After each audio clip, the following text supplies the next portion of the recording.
Hello friends, ఎలా ఉన్నారు? నేనైతే చాలా బాగున్నాను. ఈరోజు మనం ఎంతో బలాన్నిచ్చే పల్లి నువ్వుల చిక్కీ ఎలా చేయాలో చూద్దాం.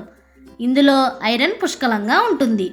పిల్లలకు రోజుకు ఒకటి ఇచ్చినా చాలు, చాలా యాక్టివ్గా ఉంటారు. బయట కొనే అవసరం లేకుండా ఇంట్లోనే పర్ఫెక్ట్గా ఎలా చేయాలో ఇప్పుడు చేసి చూద్దాం.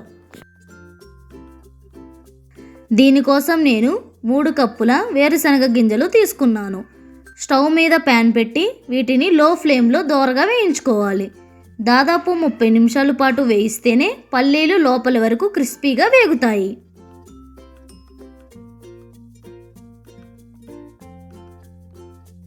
ఇలా వేగిన తరువాత వీటిని తీసి చల్లారనివ్వాలి.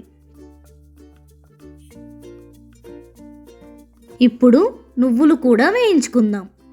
ప్యాన్లో 1 కప్పు తెల్ల నువ్వులు వేసి 5 నిమిషాలు వేయించి పక్కకు తీసుకోవాలి.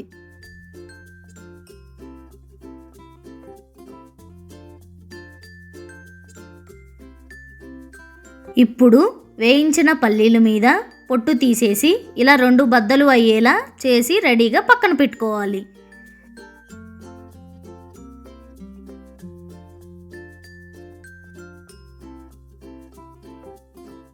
ఇప్పుడు పాకం కోసం 2.5 కప్పులు తురిమిన బెల్లం తీసుకోవాలి.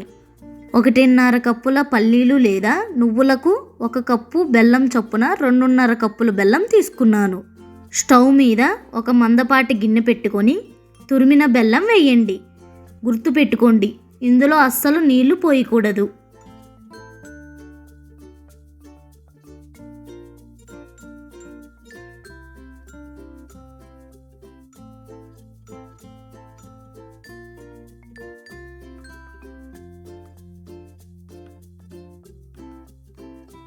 బెల్లం కరిగాక దీనిలో 1 టేబుల్ స్పూన్ నెయ్యి వేయాలి.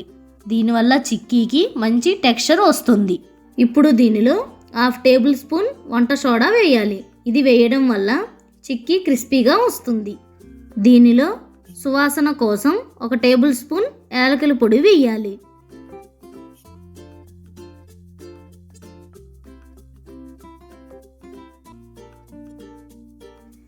ఇప్పుడు పాకం వచ్చిందో లేదో చెక్ చేసుకుందాం.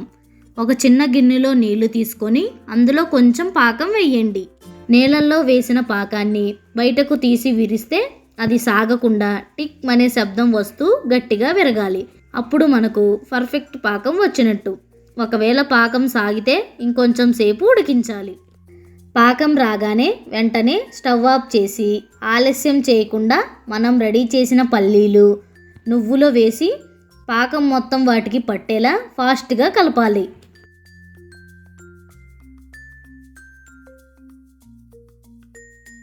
ఇప్పుడు నెయ్యి కానీ నూనె కానీ రాసిన ఒక పెద్ద ప్లేట్లోకి ఈ మిశ్రమాన్ని తీసుకొని చపాతీ కర్రతో లేదా పప్పు గుత్తితో ఇలా సమానంగా స్ప్రెడ్ చేసుకోవాలి.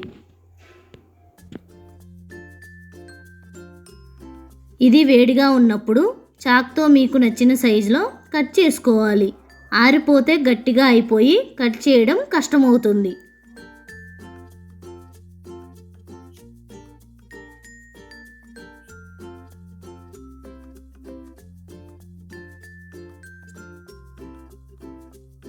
ఇప్పుడు దీనిపైన క్లాత్ కానీ ప్లేట్తో కానీ కవర్ చేసి ఒక 3 గంటల పాటు పక్కన పెట్టుకోవాలి.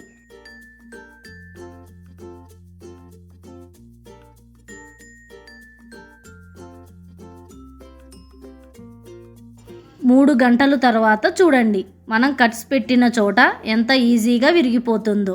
అచ్చం స్వీట్ షాప్ స్టైల్ లాగే ఎంత బాగా వచ్చాయో చూసారా?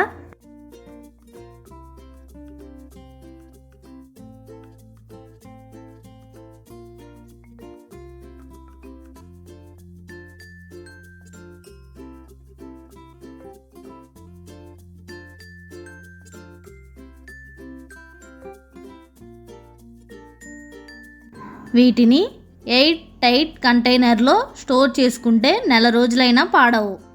మీరు కూడా ఈ రెసిపీ ట్రై చేసి ఎలా వచ్చిందో కామెంట్ చేయండి.